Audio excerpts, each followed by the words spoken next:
Good morning. This is Dwight Colby Smith, Richmond, Virginia.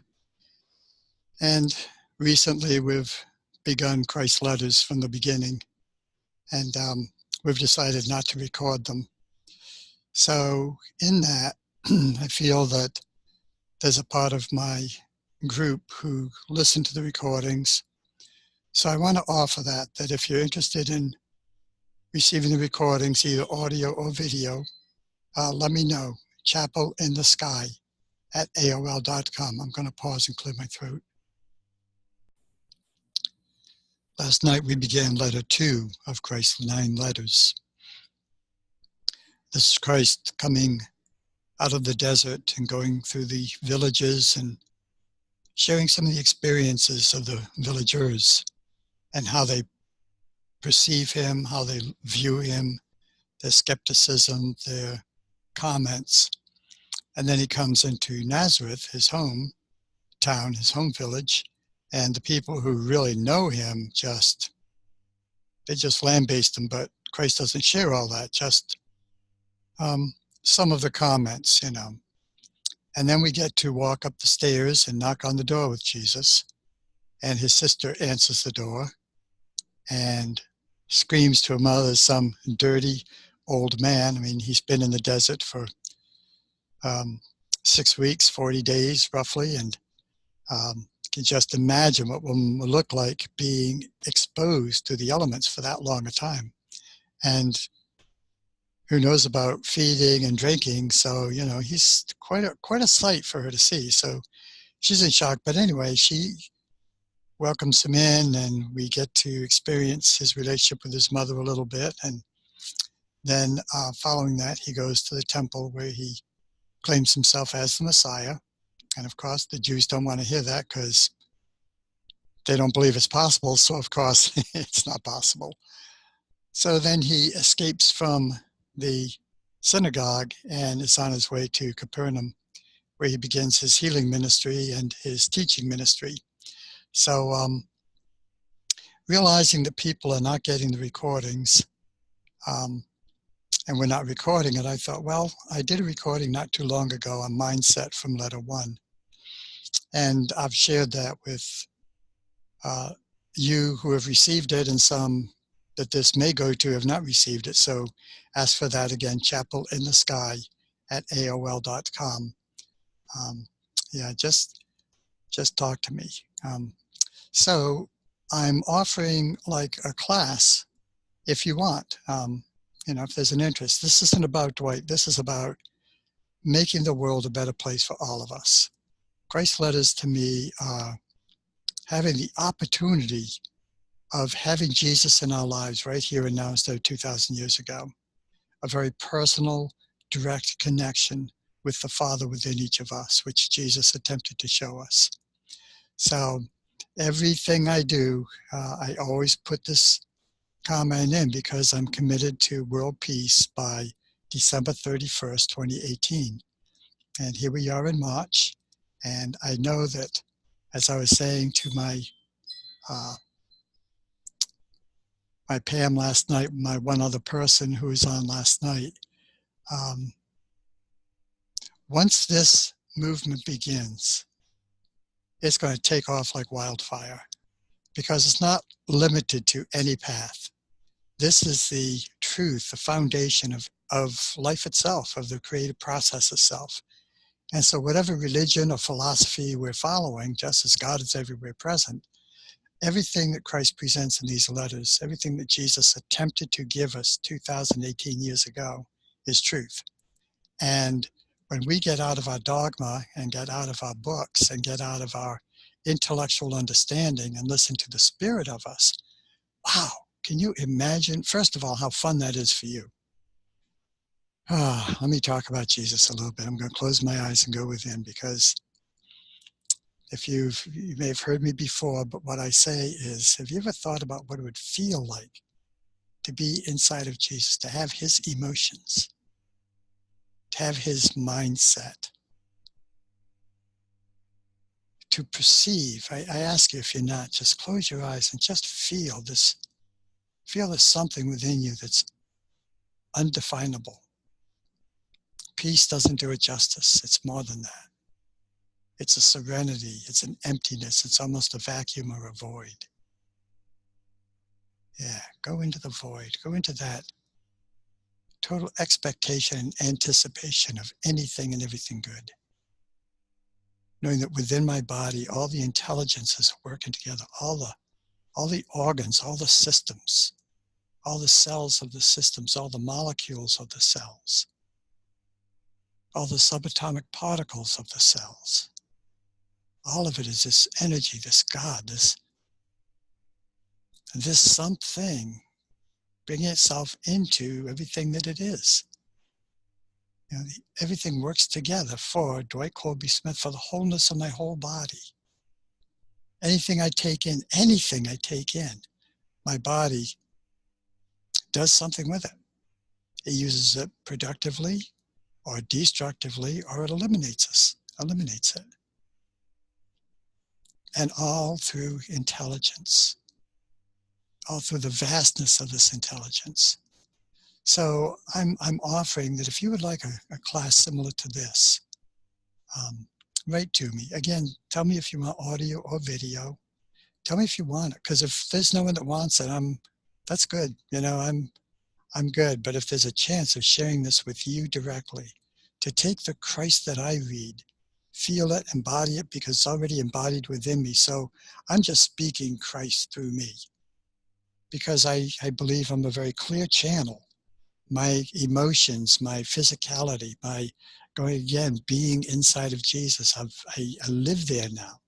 I used to go inside of him to feel what it was like. Now I just bring it from within me because I know what it feels like.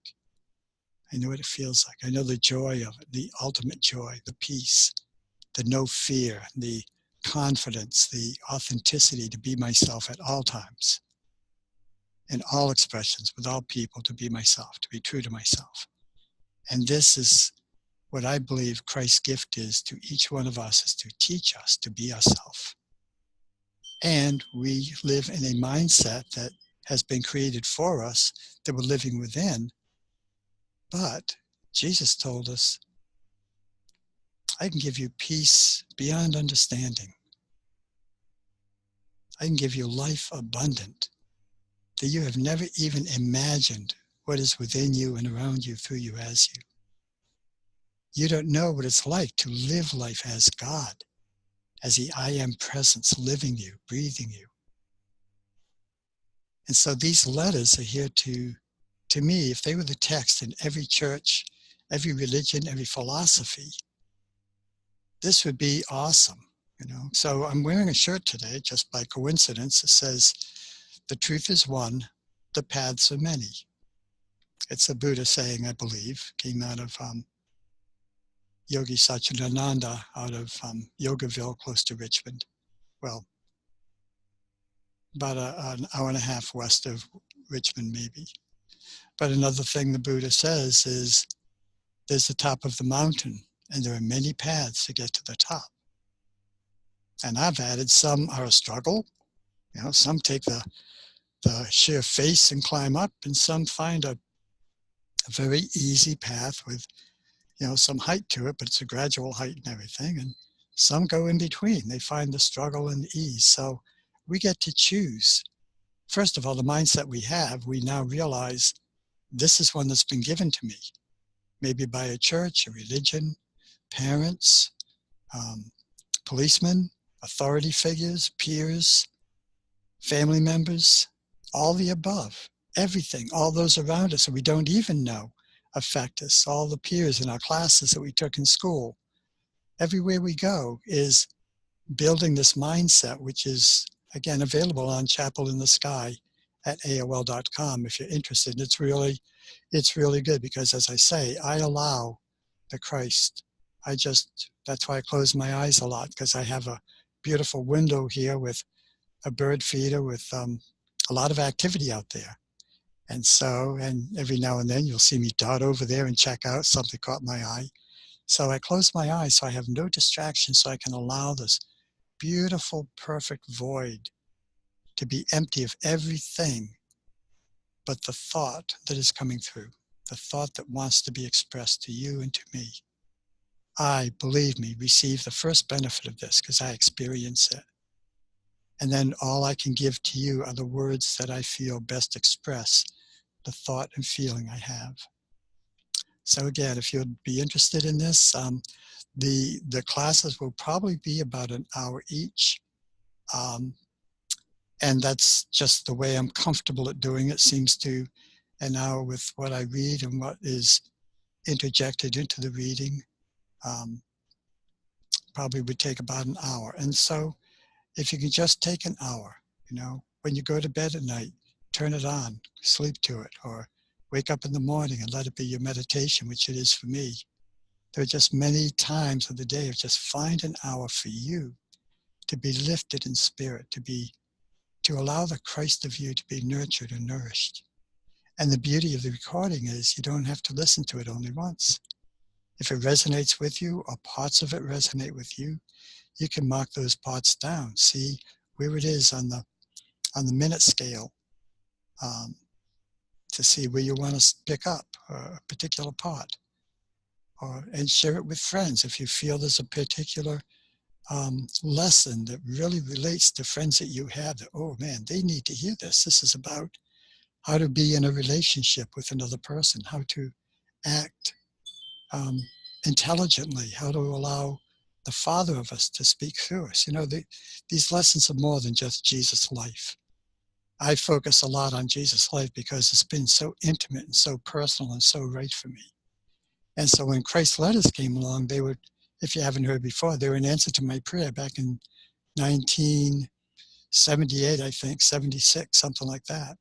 So, but the letters have much, much more than just Jesus. I mean, just being in the desert with Jesus and hearing what that's all about. But, I got to cut this off because I just want to introduce them. And I tend to ramble at times because by December 31st, 2018, I desire, I choose, I know, I claim, I expect, and I would like you to be a part of it. And as I have shared this with you, because I heard in a song from Kristen, Lauren Lane Powell's sister, that I want to help change 1 million lives. I want to help people to realize that we are our brothers and sisters, that there is only one God, many religions, but one God. Wow, thank you, Father. Yeah, many religions, but one God, and each one claiming they're the right one. It's like each path going up the mountain says, we're the only one, but the other path is saying, well, what about me over here? I can get to the top this way too. What about me over here? I can get to the top. So every religion, if we could just get that synchronicity going, if we could just allow and respect each religion bringing us to the God that religion is bringing us to, we have a common goal.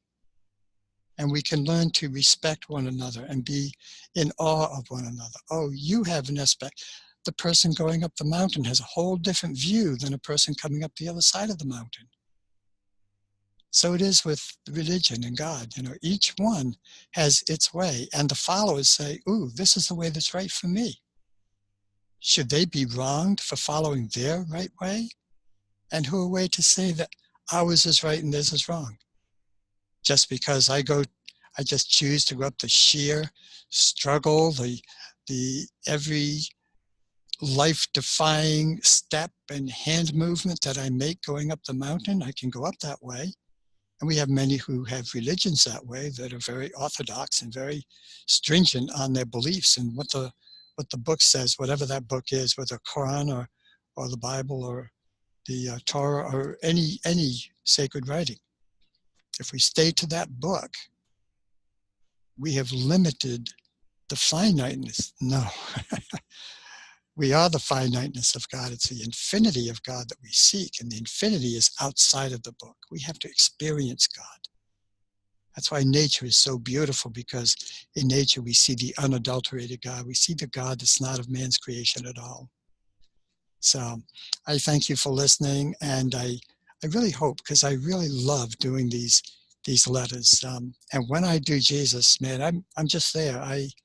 I'm just there. I'm there through the desert. I'm there with the challenges. I'm there with his highlights and his excitement and enthusiasm with life and the Father and all. So I just invite you to join me if you want. And if you're interested in changing the world, sign up, and together, and all those that we reach out to together, a network of Christ conscious energy going from me to you, well, from Christ through me to you, through you to your world and your audiences. So God bless you, and enjoy the rest of this day, the rest of this week, the rest of this year. And see peace on earth by December 31st, 2018. If we see it and then believe it, if we believe it and then see it, if we keep in that constant seeing, believing, believing, seeing, believing, seeing, believing, if we stay in that, and then we get to trust that, and then we get to know what we trust is true, and then we fully embody it and fully be and become it. So if we visualize it, it sets the law in motion, and it must manifest. And we just have to stay open to what is mine to do in the moment. So again, God bless you. Thanks for joining me. Have a blessed day.